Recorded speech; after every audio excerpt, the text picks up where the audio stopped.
gravando? Então tô gravando. É tipo, é comigo, é de natural, de comum, Não, é de do nada. do nada. Mas não passa. Tá gravando? Vamos lá. Tá gravando já? É Tá. uma coisa bem Bicho, vai natural. aparecer. Bicho, vai aparecer uma coisa. Boa noite. Boa noite. Boa noite. Então vamos lá. Está gravando? Olá para você. Nós ficamos de fazer teísmo cristão, que é a nossa fé. Eu, como comentei, eu inverti a ordem do livro. Ele começa por isso. Por quê? Porque do ano 0 depois de Cristo até por volta de 1700 havia uma hegemonia da cosmovisão com algumas variações, mas estava tudo dentro disso. Então, o cristianismo moldou o Ocidente desde a sua base. Até quem dizia não crer em Deus ou misturava com outras coisas, não cristãos ou cristãos, eles tinham a mesma base de moralidade.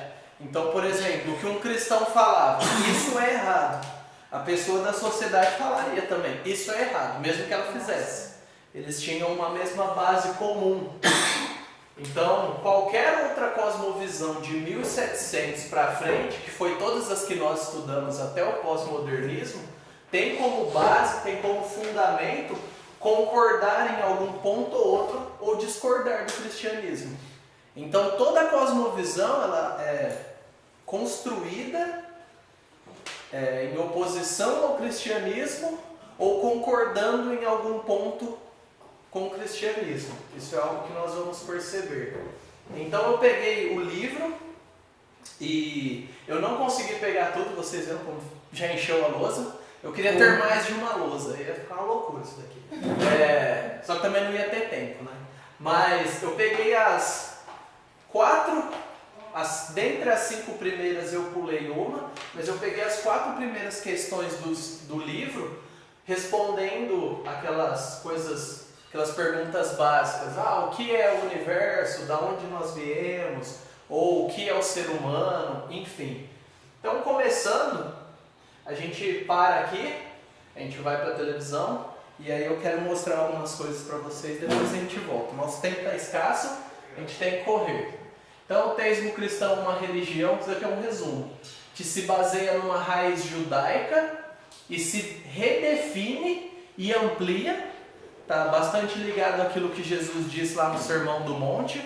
Ouviram o que foi dito, eu porém vos digo. Então, ela redefine o que os judeus tinham naquela época como estrutura religiosa e amplia muitas coisas. Então, a partir dos ensinos de Jesus Cristo, Deus homem, então tem a vida, o ensino, a morte, a ressurreição, tudo isso é essencial no cristianismo, que designa cada adepto dos seus ensinos, boa noite, cada adepto dos seus ensinos como um representante. Então cada cristão é chamado a ser um representante do cristianismo. Não existe aquela diferença de clero. Essas pessoas entendem muito e elas são as realmente comprometidas e o cara normal. Todo cristão, de acordo com o ensino de Cristo, é chamado para ser um representante e para continuar transmitindo o Evangelho ao mundo. Evangelho é o que resume o ensino de Jesus, que é chamado de boas novas. Boas novas em contraste com as más notícias, que é do homem ter caído e se rebelado contra Deus. Então a gente tinha sempre uma frase que resumisse. Então, uma frase que nos desperta é: fé e razão andam juntas no cristianismo. Não é fé contra a razão, não é razão sob a fé, nem sobre a fé, de jeito nenhum. A fé e razão andam juntas. A razão consolida o que a fé afirma e a fé ilumina a razão.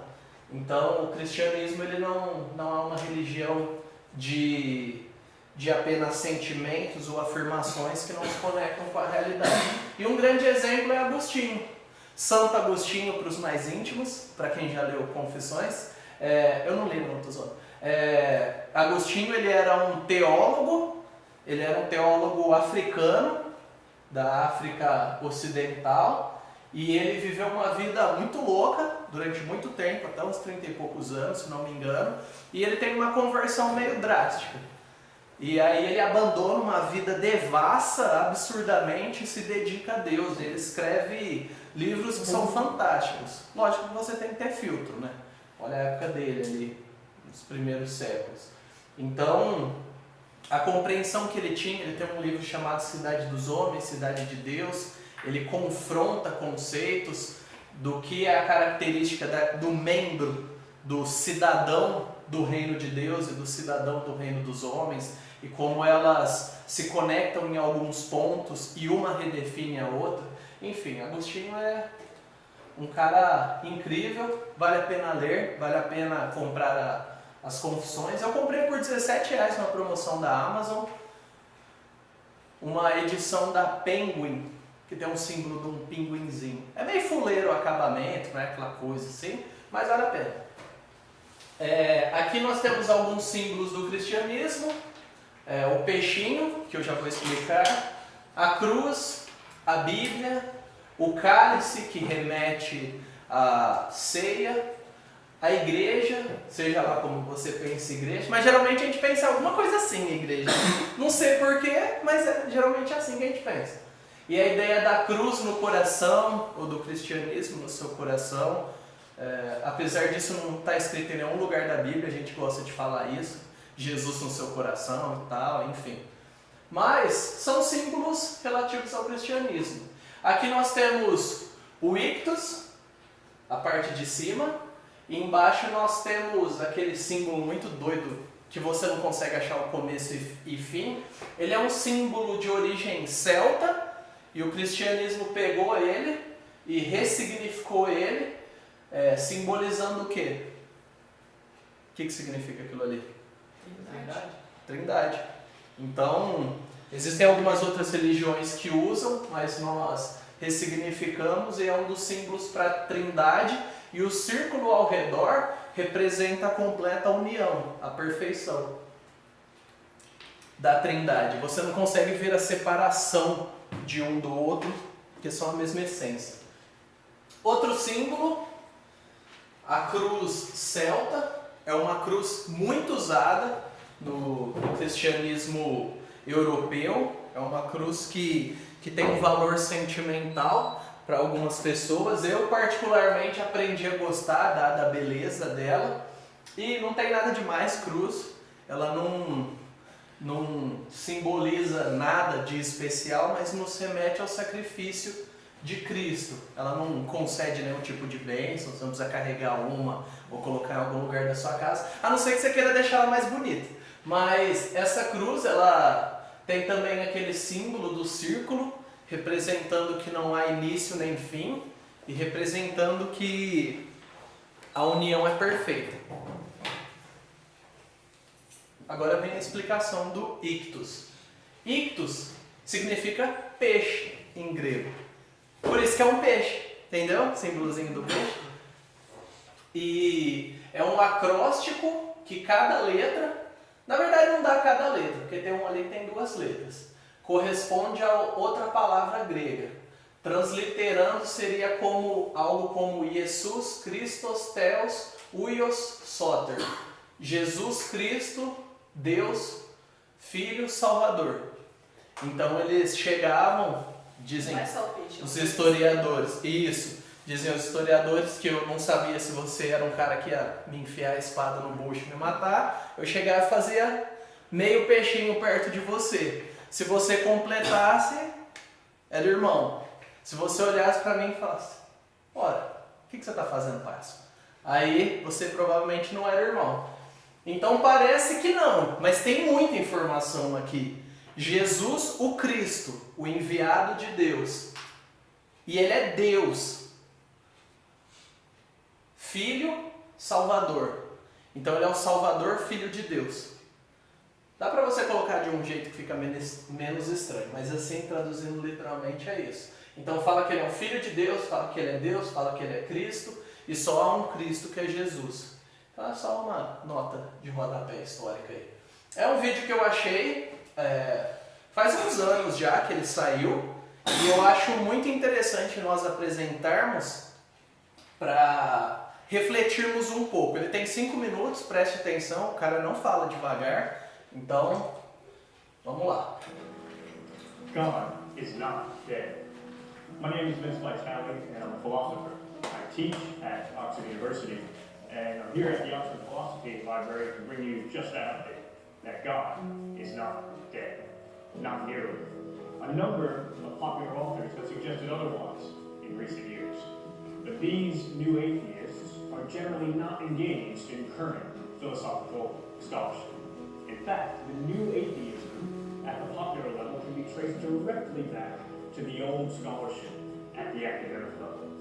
More recently, in the last 50 years or so, what we've had is a remarkable resurgence of professional philosophers who have thought long and hard about the evidence and have come to the conclusion that God exists. God is not dead. He's very much alive. But you don't have to take my word for it. Listen to the prominent atheist philosopher Clinton Smith. He has 12 books, over 100 articles to his name. In the year 2000, he published an article in which he blasts his fellow atheist philosophers for having lost so much ground to Christian philosophers. He says, God is not dead in academia. He is alive and well in his last academic stronghold, philosophy departments. And he goes on to say that if you took atheistic philosophers who don't specialize in religion, and you locked them in a room with theist philosophers who do specialize in religion, and debates ensue, he suspects that you would have to conclude that the theists, the believers in God, definitely have the upper hand in every single argument or debate. God is very much alive in philosophy. And not only in philosophy, but in sociology as well. 50 years ago, sociology was convinced that God was on the way out. The scholars had bought into secularization theory. You know the idea. The idea is that the more modern and technological the world becomes, the more secular it will become. Peter Berger was one of the leading proponents of this theory. Today, he has completely abandoned it. At an academic conference in Miami in 2011, he suggested that the reason he changed his opinion on this matter is simply because the evidence demanded it. He said that if you look at the contemporary world today, from a global perspective, it is as religious as it ever was. In fact, he goes so far to say that we're in a period of resurgence with respect to every major religious tradition. God is not dead. Probably the most influential British philosopher of religion of the last 50 years is Richard Swinburne. Before retiring, he held the head post here in Oxford. In 2003, he published a book called The Resurrection of God Incarnate. And in that book, he concludes that on the available evidence today, it is 97% probable that Jesus truly, miraculously rose from the dead, proving that he is the God that he claimed to be. Now, Swinburne recognizes that we can't take the exact percentage too seriously. He likes to work with probability theory, and so he plugs in numbers at each point in the argument. Still, though, the fact that someone of his intellectual credibility can make that claim in print, have it published by Oxford University Press, and then ably defend it at top academic conferences all around the world, as I've seen him do, speaks to the fact that the intellectual case for the Christian faith is extremely strong. I was an undergraduate at Princeton when I first realized this.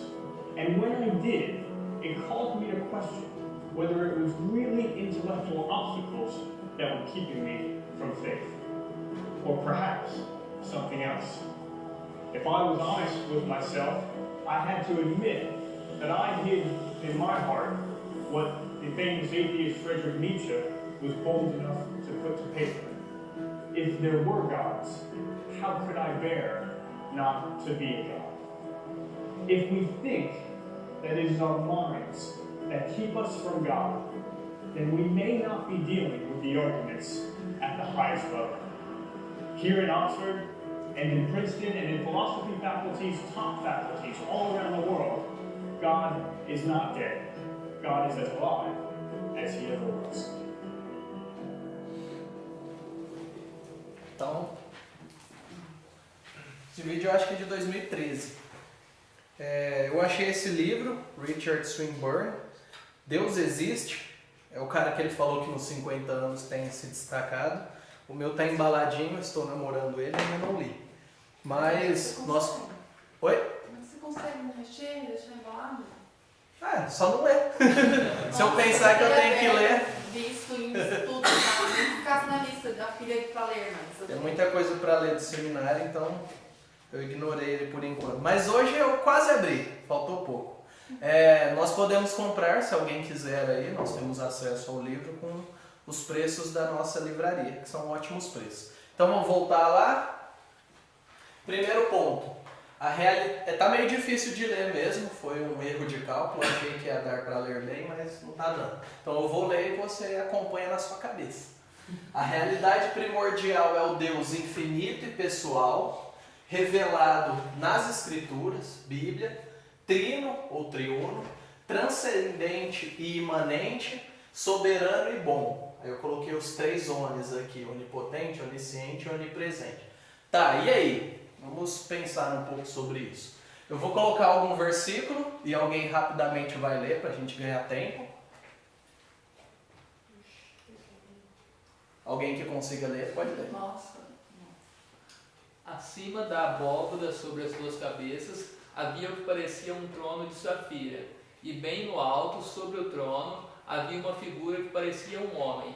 A parte de cima do que parecia ser a cintura dele, vi que parecia metal brilhante, como que cheio de fogo, e que a parte de baixo parecia fogo, e uma luz brilhante o cercava, tal como a aparência do arco-íris nas nuvens de um